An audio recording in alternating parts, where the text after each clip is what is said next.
Dear student, today we will discuss parts of speech का जो एक पार्ट होता है वर्ब की बात करेंगे। वर्ब को हम कहते हैं क्रिया। एक 2018 में क्वेश्चन आया था आरपीएससी सेकंड ग्रेड में, आई यूजुअली स्लीप वेल की जो अंडरलाइन वर्ड है ये क्या है? वर्ब है, नाउन है, इस तरीके से वहां पर ऑप्शंस दिए गए थे। तो यहाँ पर ये वर्ब है और इस तरीके से क्वेश्चंस पूछे जाते हैं अबाउट वर्ब के बारे में। इसकी जो डेफिनेशन है, a word that expresses action, की वह शब्द जो एक्शन को व्यक्त करता हो, फीलिंग को व्यक्त करता हो और एग्जिस्टेंस को व्यक्त करता हो, उसको हम कहते हैं वर्ब।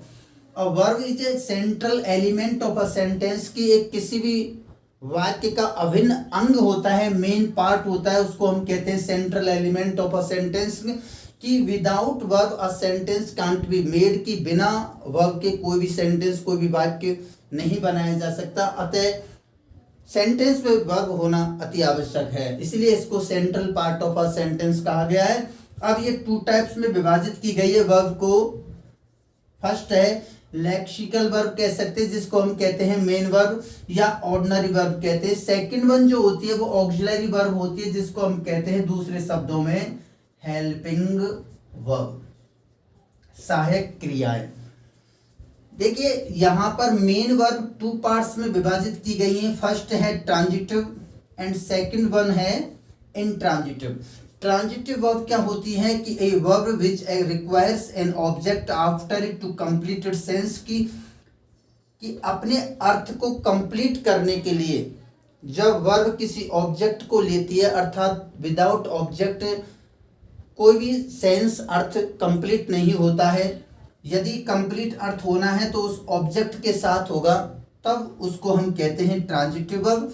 और अपने आप में ही कंप्लीट जब वर्ब अर्थ दे देती है तो उसको हम कहते हैं इंट्रांजिटिव वर्ब। जैसे दिया हुआ है a verb which does not require an object, की कोई ऑब्जेक्ट की आवश्यकता नहीं होती है टू कंप्लीट इट सेंस, अपने अर्थ को, अपने सेंस को कंप्लीट करने के लिए, but makes good sense by itself, जबकि वह वाक्य अपने आप में कंप्लीट होता है। जैसे एग्जांपल दिया हुआ है the driver stopped the train. यहाँ स्टॉप्ड जो वर्ब दी है यहाँ ये ट्रांजिटिव वर्ब है, क्योंकि stopped the train, the driver ने स्टॉप की किसको? ट्रेन को। अब जैसे यहाँ दिया हुआ है द ट्रेन स्टॉप्ड सडनली, यहाँ ये फर्स्ट सेंटेंस में the driver stopped the train, ये ऑब्जेक्ट है, ऑब्जेक्ट की आवश्यकता पड़ रही है कि क्या करने के लिए? अपने अर्थ को कंप्लीट करने के लिए। यहाँ पर द ट्रेन स्टॉप्ड सडनली, तो ये एडवर्ब है, अतः हमें आवश्यकता होती है ऑब्जेक्ट। जब ऑब्जेक्ट होता है तब वह कहलाती है ट्रांजिटिव वर्ब। तो यहाँ ये इंट्रांजिटिव वर्ब है। ही स्पोक द ट्रूथ, यहाँ ऑब्जेक्ट है, स्पोक वर्ब है, तो ये वीटी है, अर्थात वीटी कहते हैं verb transitive. He spoke suddenly, ये एडवर्ब है, और ये स्पोक वर्ब है, तो ये है इंट्रांजिटिव। तो यहाँ पर ये द ट्रेन स्टॉप्ड सडनली, तो ये वर्ब इंट्रांजिटिव है, ये वर्ब ट्रांजिटिव है। स्पोक द ट्रूथ, ट्रूथ यहाँ ऑब्जेक्ट है, अतः अपने यहाँ पर कंप्लीट सेंस के लिए ऑब्जेक्ट की आवश्यकता पड़ी है, और यहाँ पर कोई ऑब्जेक्ट नहीं है, एडवर्ब है, अतः यहाँ पर ये वर्ब इंट्रांजिटिव है। The horse kicked the man, यहाँ ये ऑब्जेक्ट है, तो यहाँ पर ये हुआ verb transitive. The horse never kicks, तो यहाँ कोई वो नहीं है, तो यहाँ ऑब्जेक्ट की आवश्यकता नहीं कि ये हॉर्स कभी किक नहीं देते, इस तरीके से तो ये वर्ब इंट्रांजिटिव है। और ये लास्ट सेंटेंस जैसे आरपीएससी 2012 में सेकंड ग्रेड में पूछा गया था, सी वेड्ड इन द रिवर, तो यहाँ वेड्ड जो शब्द दिया हुआ है ये क्या है? इन द रिवर, यहाँ पर ट्रांजिटिव है, ट्रांजिटिव नहीं है, ये इंट्रांजिटिव है, क्योंकि इसमें ऑब्जेक्ट नहीं है, इसीलिए इसको इंट्रांजिटिव वर्ब कहा गया है। सेकंड जो वर्ब है यहाँ पर ऑक्सिलरी वर्ब कहते हैं।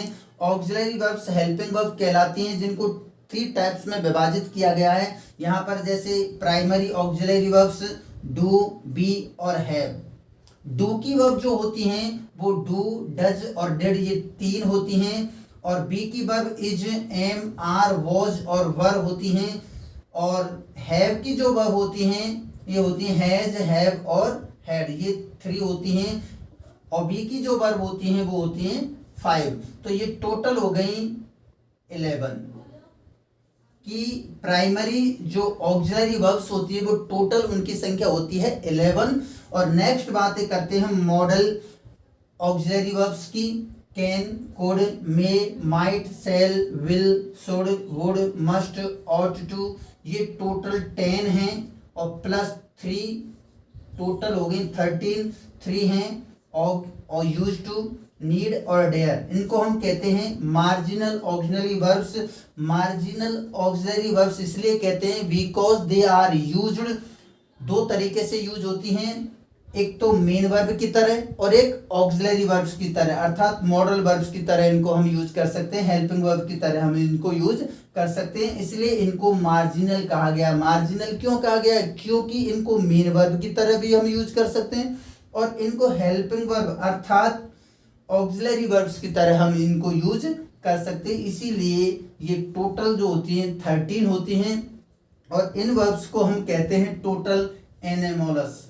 एनामोलस वर्ब कहलाते हैं। एनामोलस जो होती है ये जिनकी इनकी संख्या होती है 24।